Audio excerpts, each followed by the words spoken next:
Jauh merimbuni daratannya, biru lautan di sekelilingnya, itulah negeri Indonesia, negeri yang subur serta kaya raya.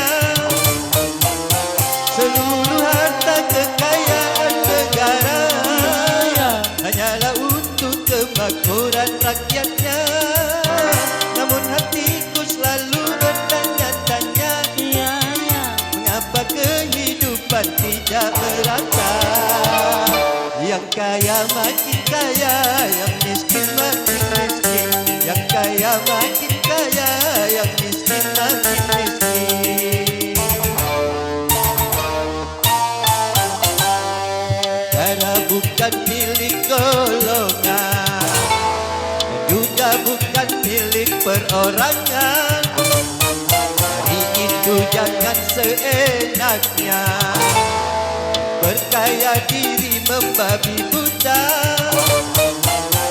Seluruh harta kekayaan negara hanyalah untuk kemakmuran rakyatnya. Namun hatiku selalu bertanya-tanya, mengapa kehidupan tidak merata? Yang kaya makin kaya, yang miskin makin miskin.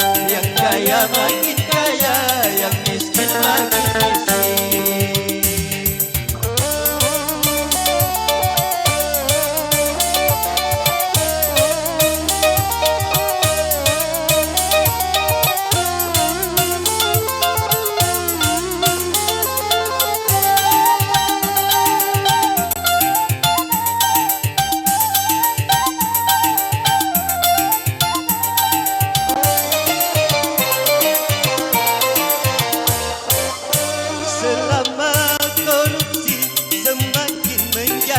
Jadi jangan diharapkan adanya pemerataan.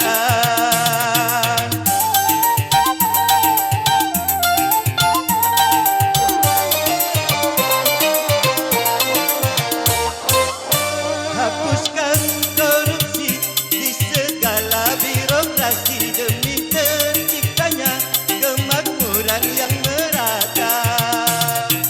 Bukankah cita-cita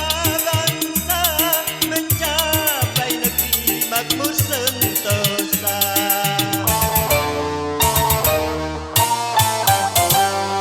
Jauh merimbuni daratannya, biru lautan